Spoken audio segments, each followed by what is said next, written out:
8:21, welcome back. This morning, our animal friends at Houston Zoo are waking up to a beautiful Thursday. I see some ostriches there. I don't think, Anthony, I know you're not on the clock right now or you're not watching, but I wonder if this is the, is this the elephant enclosure? Maybe? No, it's the giraffe enclosure. Thanks, Kate. I should have just asked you first. Yeah, so we don't see any of our giraffe friends, but there are some ostriches. It's just a gorgeous day and a wonderful day. It's a beautiful day to get a head start on sprucing up our homes, right, for spring cleaning. A seemingly tedious task, but a certified healthy home expert is here to explain. It's crucial to our health. Cristina Greenfield, founder of Conscious Healthy Home, joins me now in Studio A to get this conversation started. Good morning. Good morning. Thank you so much for coming in. As we saw, it's a gorgeous day outside, a wonderful day to get started with spring cleaning if you haven't already. Absolutely. Yes, completely agree. Where do we start?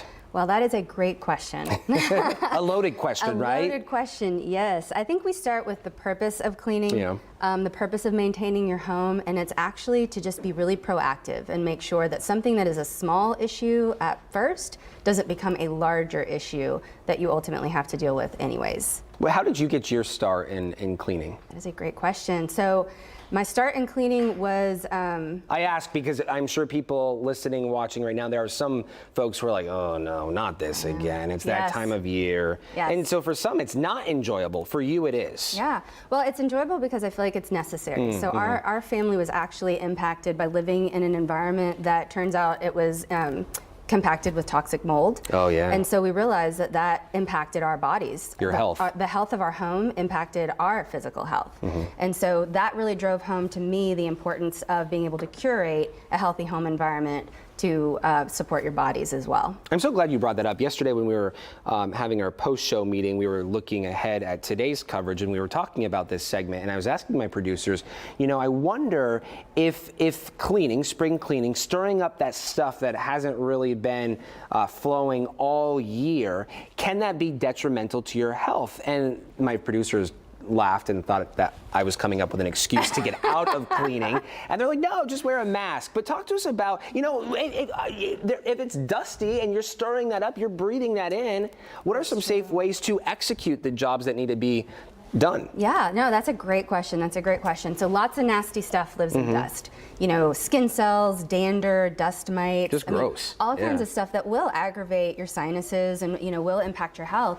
So a great thing to do is to really invest in some microfiber towels. You can even use the disposable Swiffer wipes because those types of cleaning products, they actually attract the dust. And so it keeps it from coming up and then into the air breathing and it you in. Breathing it in. Yeah. Yes, and then, you know, if you just maintain your cadence, you know, do a quick sweep weekly, you know, when you're doing your dusting and things, make sure that you're changing your air filters very frequently because your air filters are you know, what is it, every 3 months?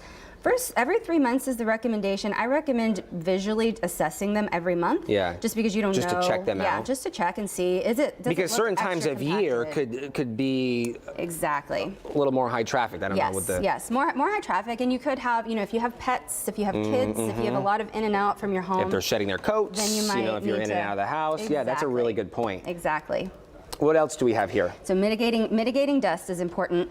Air and water are where I tell people to focus. In order to really curate your healthy home, you really want to focus on your air management, clean air, and proactively managing water. Yeah. Water is the #1 killer of buildings. Oh, wow. And so I think if water is the #1 killer of buildings, the #2 killer of buildings is deferred maintenance. So that's where we have to really, really pay attention. So getting something like this, which is it's a pan that goes underneath your sink, you know, any of your sinks where there's plumbing.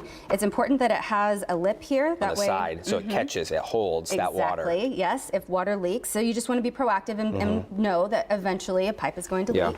You can bolster this with a water alarm. So I had never seen this before. This is pretty neat. These are very neat. They're very inexpensive. You can get like a 6-pack or something. I think they end up being like $10 each. But what happens is you just set it down. You can set it underneath your pipe. Oh, whoops, and it will alarm if it senses water. So it's either going to sense water from below, these little sensors down here, or it's going to sense water here, and it's going to alert you. And if it's up here, you have a problem. Yeah. Especially if it's up here. Exactly. Yes, you've got an issue. So I like to set this just right underneath my pipe on top of the mat. And so this is just kind of a belt and suspenders approach to making sure that, hey, we're not going to, because who's really looking under your sink every day, right? Or very frequently.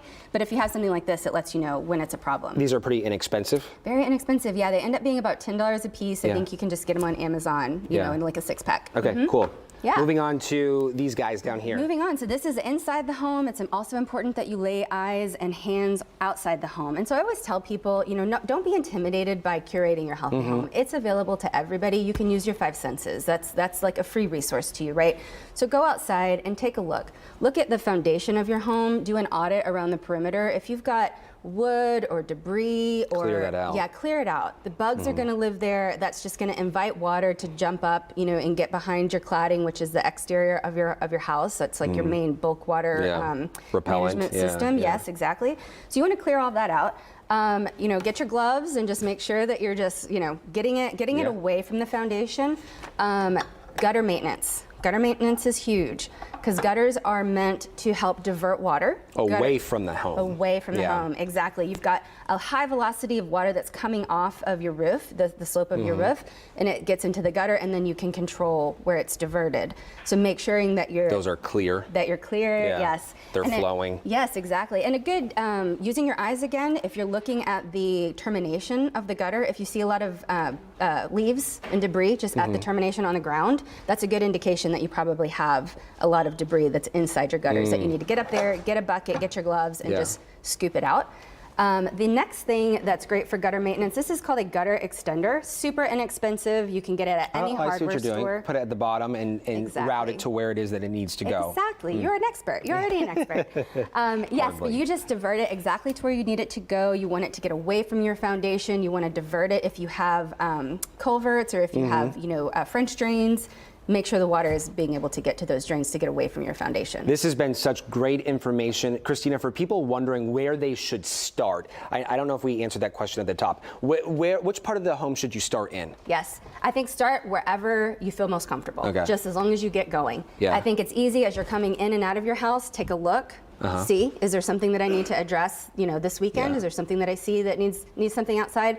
But, you know, always it's a lot easier for us to just, you know, set an alarm. Or get your filters on order, on auto order. Auto order. So if you get a filter that's a good reminder, every month, right? Exactly. Yes. I need to go check. I need to go change it. And I know for folks wondering or thinking, hey, you know, this stuff costs money. Yeah, it does, but it could save you a lot of money in the long run. It does, absolutely. Yes. Like I said, deferred maintenance is, I think, the #2 killer of buildings. And so the longer that you put off what should be a simple, regular maintenance task, it can proliferate into a larger, more expensive, more troublesome issue that ultimately impacts your family's health. Yeah, all good points. We so much appreciate your time this morning. Thank you. Christina, thank you so much for coming on. So fun.